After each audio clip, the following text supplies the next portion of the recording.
అన్ని పార్టీల parliament floor లీడర్లకు ప్రధాని మోదీ లేఖ రాశారు. మహిళా రిజర్వేషన్ బిల్లుకు మద్దతు ఇవ్వాలి అని విజ్ఞప్తి చేశారు. మహిళా శక్తిని మరింత బలోపేతం చేయాలి అన్న ప్రధాని వీలైనంత తొందరగా మహిళా రిజర్వేషన్ అమలు చేద్దాము అని పిలుపునిచ్చారు. మరోవైపు మోదీ రాసిన లేఖకు ఘాటుగా బదులిస్తూ మరో లేఖ రాశారు కాంగ్రెస్ చీఫ్ ఖర్గే. మహిళా రిజర్వేషన్ బిల్లుకు మద్దతు కోరుతూ ఎంపీలకు మోదీ లేఖ రాశారు. మహిళా రిజర్వేషన్ చట్ట సవరణ బిల్లుకు సహకరించాలని కోరారు.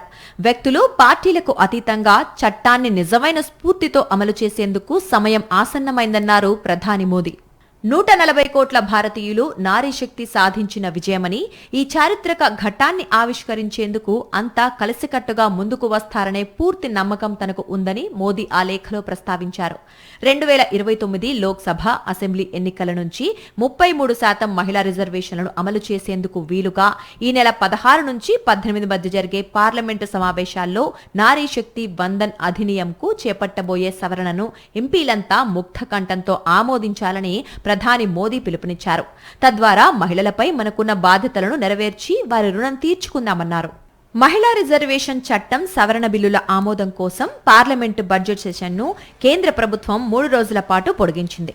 ఇందులో భాగంగా ఏప్రిల్ 16 నుంచి 18 వరకు 3 రోజుల పాటు పార్లమెంటు ఉభయ సభల ప్రత్యేక సమావేశాలు జరగనున్నాయి. ఈ సమావేశాలకు తప్పకుండా హాజరు కావాలంటూ లోక్సభ, రాజ్యసభలోని తమ ఎంపీలకు బీజేపీ 3 లైన్ విప్ను జారీ చేసింది. ప్రధాని మోదీ రాసిన లేఖకు సమాధానంగా కాంగ్రెస్ చీఫ్ మల్లికార్జున ఖర్గే మరో లేఖ రాశారు. మహిళా రిజర్వేషన్ బిల్లుపై అఖిల పక్ష భేటీని నిర్వహించాలని కోరారు.